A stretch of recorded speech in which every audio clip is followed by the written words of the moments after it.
Chapter 2. In the Shadow of the Conquerors. I was born in Panama City, but I spent my early years in my mother's village in the Darien region, on the border with Colombia. My mother was a single woman. She became sick when I was a baby, took me back to her family home, and placed me in the care of my godmother, Mama Luisa. My father, Ricorte Tomás Noriega, was a public accountant in Panama City. He cared for me religiously, sending food and money periodically with my brother Tomás, who worked for a shipping company as a purser on one of the ships. Our family lived humbly, but there was food, and I remember being a happy boy. My little village was called Yavisa in Darien province, where Christopher Columbus landed on his fourth voyage to America. It was near there that Balboa crossed on his way to the Atlantic coast. Balboa crossed the mountains, and it was nearby that he first saw the Pacific Ocean.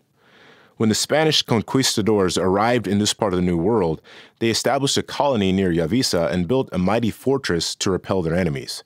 The ramparts are still there. I remember climbing the parapets in the ruins of the fort, a collection of old stone steps and mazes, 16th century ruins perfect for a little boy. My friends and I would scale the crumbling walls and balance on the towers, and then when we got hot as the sun baked down, jump into the Rio Tuira, Panama's largest river, for a swim. It is a jungle area, and the river is much like you would imagine the Amazon jungle to look. As in the Amazon, rubber tappers had come to the Darien to earn money by bleeding the sap of the rubber trees, then transporting raw rubber to the markets of the city. There was a mixture of cultures in the Darien. Some were descendants of African slaves. Others were of indigenous stock. Many, like me, were offspring of Indians, blacks, and the original European conquerors. In Yavisa, I began to get my earliest historic notion of Panama, who I was, how Panama was formed, the Spanish conquest, colonialism. We had a little school in Yavisa where my cousins, friends, and I received an elementary school education. My favorite teacher by far was my great-uncle, the brother of my grandfather.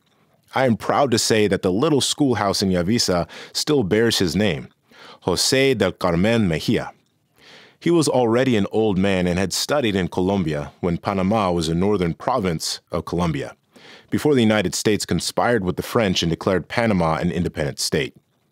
Seated on the banks of the river, atop the ruins of that historic Spanish fort, Uncle José del Carmen taught me and dozens of other kids over the years the story of the Spanish explorer Balboa and his drive toward the Pacific. He told me how the Spanish conquered and killed any Indian tribe that dared resist them. There were barbarians among the conquistadors who thought nothing of humanity, only of gold. When Balboa came to the isthmus, crossing from the Atlantic, he came upon the mighty chief Caretas and greedily looked upon his village, all adorned with gold. The Spaniards were driven to distraction by the gold. So much gold, the tradition says, the chief even served water to Balboa in a golden goblet. Balboa and his men, of course, wanted to know where this wealth came from. "Go down into yon valley," the chief's son told them. "You will find much more gold than you have ever seen here or anywhere, all the gold that you need." Balboa never found El Dorado, but this was how he became the first European to gaze upon the Pacific Ocean.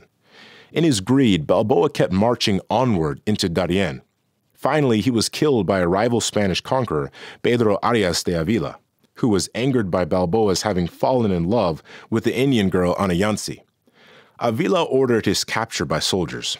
Balboa was seized and his captors chopped off his head. The story José del Carmen told us was a tale of conquerors and the vanquished. The Spaniards, in their massive force against the Indians, subjugated Indian chiefs, indigenous people imprisoned, roped up, and carried back to Europe as trophies of their conquest. It is the history of Latin America, relived and repeated by the conquerors, who are ever ready to impose their goals and their values on everyone else. Whenever I think about what has happened to Panama at the hands of the Americans, I can reduce it on some level to my uncle's story of Balboa in the search for gold. Mama Luisa and I moved to Panama City. One of my earliest memories of those years was tagging along with the older boys as they organized protests against the Americans in the Philos Hines military treaty they managed to renegotiate with Panama. The treaty would extend U.S. control of military bases, including Rio Hato in Panamanian territory. Nobody liked the Americans, and it was easy to organize protests. The Americans showed no respect for Panamanians. There were problems whenever an American warship docked in Panama City. Sailors caroused at the local night spots and bars, got drunk, and started abusing Panamanian women. Fights broke out constantly.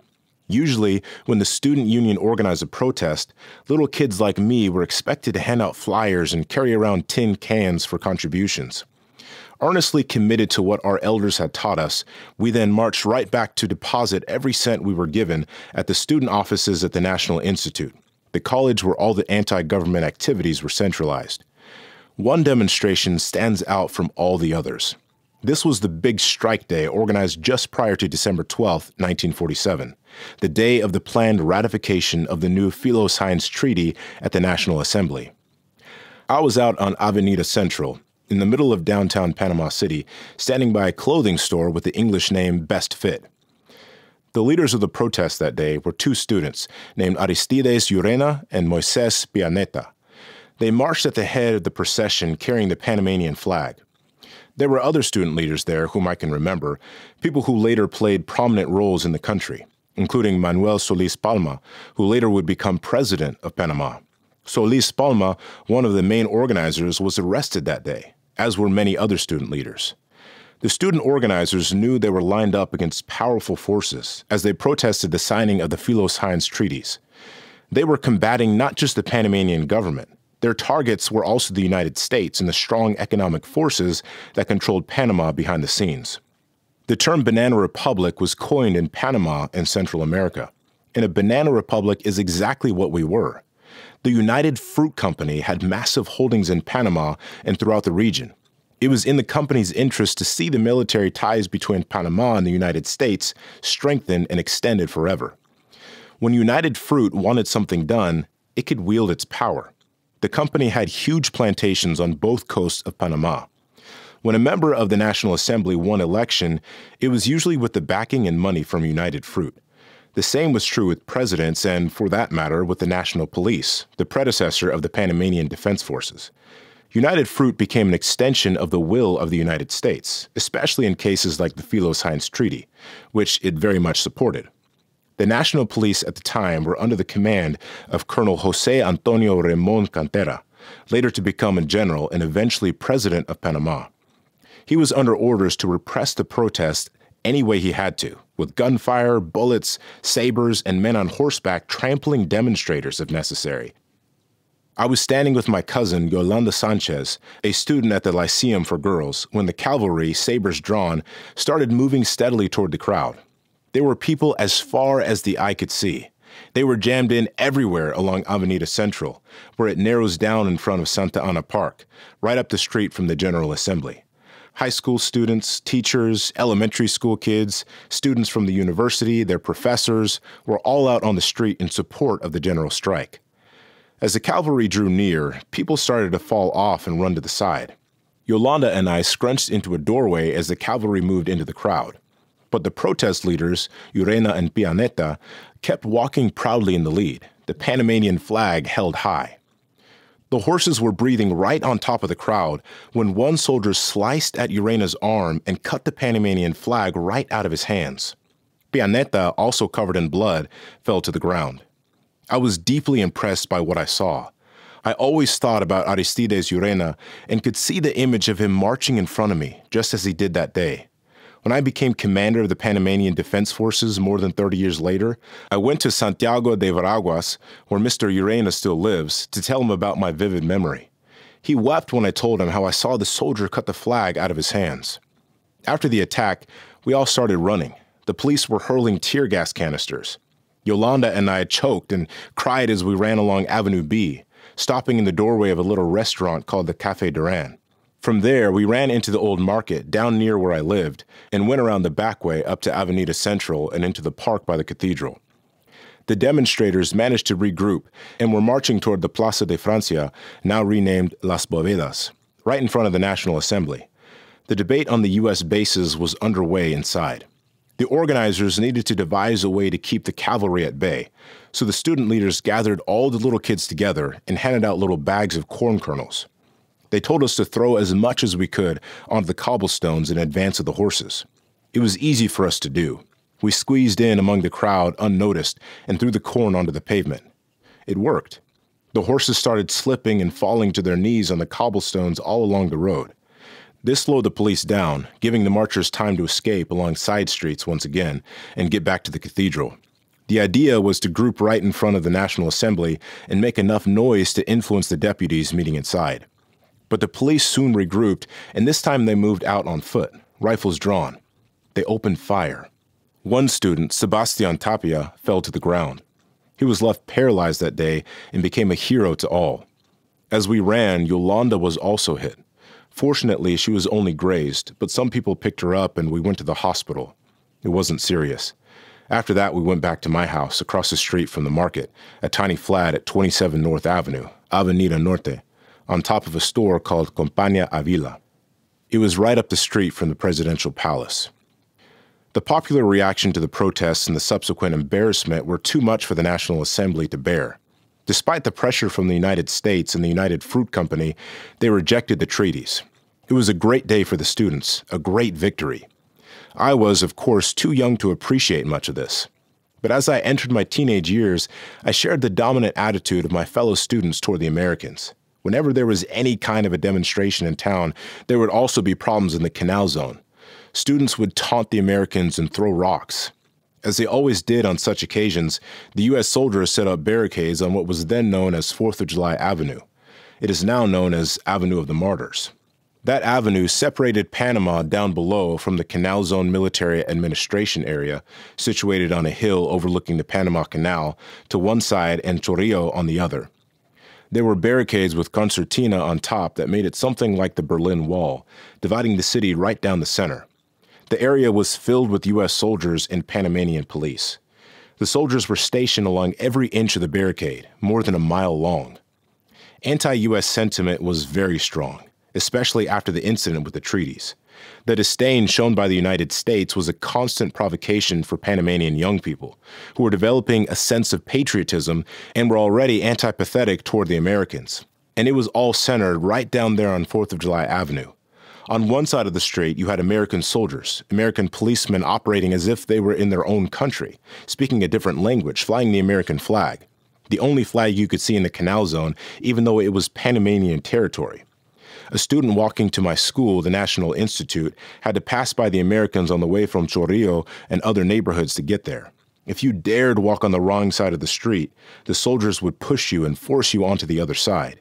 So it was pretty easy to see how the seeds of nationalism and pride for Panama could grow in such an environment. And if you take a look at the students of that period, you see some of the same people who helped negotiate the Torrijos-Carter treaties.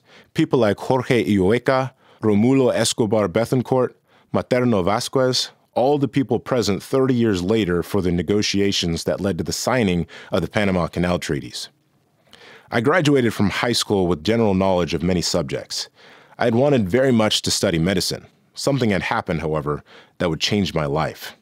Of all my brothers, Luis Carlos was always my favorite. When he graduated from high school, he went on to obtain a law degree from the University of San Marcos in Peru. He then entered the Panamanian Diplomatic Corps and was posted to Lima, Peru. Although I was not at all interested in a military career, an opportunity opened for me to attend the Chorrillos Military School in Lima, and I seized the moment, realizing that this would also help me spend more time with my brother. Chorrillos had a great military tradition, something that we in Panama did not have. I studied military engineering under a strict regimen, but the best and most memorable part of the week was Saturday afternoon, when we had weekend leave. I raced out of school to spend time with Luis Carlos, who became my tutor and mentor. Luis Carlos was a great conversationalist. He was highly cultured and had a precise sense of history. He demanded nothing less of me. He would take me to museums, to readings on politics, to lunches among the Lima literati, where I developed a sense of culture beyond anything I had imagined. These were wonderful years for me. Luis Carlos can turn the most mundane subject into something memorable through his ability to recall anecdotes and events that brought history and literature alive. Our literary outings included intellectuals, writers, historians. He was great at making friends, especially among politicians, the wealthier people in Lima, and the elder statesmen of the Lima cultural world. It was a rich, interesting time for me. He demanded that I absorb the lessons of history. Luis Carlos was Bolivarian in outlook. That is, there was no greater source of political import than Simón Bolívar's march for Latin American independence in the 1800s. Bolívar's goal was to unite Spanish-speaking America. The followers of Bolívar are a breed apart. They study the minutiae of the great general's life. They place him as a model upon which to contemplate current events and political developments. And so it was with Luis Carlos. Everything was a function of the Bolivarian ideal: Latin America's cultural independence, its unification, and its freedom from colonial domination. Yet there was something militaristic in this approach. Strange as it may seem, militarism and armies were no more than an abstraction for me during my years in Peru, even though I was immersed most of the week in military studies. The reason was clear enough. As a Panamanian, I could not relate to a military future. Ours was a civilian police force, for most purposes in the employ of Panama's elite economic power brokers. The Panamanian National Police was not something that a young idealist or a student struggling to find his way could focus upon as a goal for the future. Neither did my brother see his Bolivarian analysis in military terms. He was a civilian, a humanist, an intellectual to the core. He believed in diplomacy. While the military man sees the ultimate solution to conflict in weaponry and superiority of arms, the diplomat sees a solution in negotiations, meetings, and codicils to treaties. He believed that Panama's entire history could be understood by attention to the detail of history, hidden details that explain men's actions, that the only way for future Panamanian generations to overcome domination and humiliation was to understand and analyze the errors of the past. Thanks to Luis Carlos, I developed an intellectual life. But another mentor would soon come along who would also be a profound influence, a man who would lead me into a new career in a new world, a new professional Panamanian military force. His name was Omar Torrijos. During Torrijos' term as leader of Panama from 1968 until his death in 1981, and right up until the 1989 U.S. invasion, Panama was a changed country. For the first time, people from the country's poor neighborhoods, the son of the cook, the children of the woman who sold lottery tickets on the street, housewives and peasants, rose up from poverty into the middle class with newfound social status, no longer pariahs in their own country. Suddenly, universities were open to them. There were scholarships to become lawyers, doctors, and teachers. For the first time, people from the lower classes could even think of rising up to be ministers, members of the Supreme Court. Ask the powerful people of Panama and they will say that Torrijos was corrupt, that the system had to be replaced, that thanks to the United States invasion, everything returned to the way it should be. The reality is different. Since the founding of the Republic, the predominant characteristic of the governing class has been that it is populated by rich white people. Everyone else was left to grovel in the dirt. They called them the criollos, or people of mixed racial background. They were slum dwellers, people of color, and they never had positions of importance. The very thought of finding a black person in government from 1903 to 1968 was virtually inconceivable. On the other hand, when Torrijos consolidated his power after 1969, after the attempt to oust him, suddenly we saw members of the middle class and descendants of the poor in his cabinet, in high positions. And this is mirrored by the opportunities given to the lower middle class, mostly people of color, who came to have civil service jobs and other positions that before were a privilege reserved for the Panamanian oligarchy in their closed society. I came to know Torrijos better than almost anyone, intimately as the visionary dreamer that he was. Yet even though I believe now that everything has a purpose, my chance meeting with Torrijos seemed an incredible stroke of good luck for a lowly cadet just graduating from military school.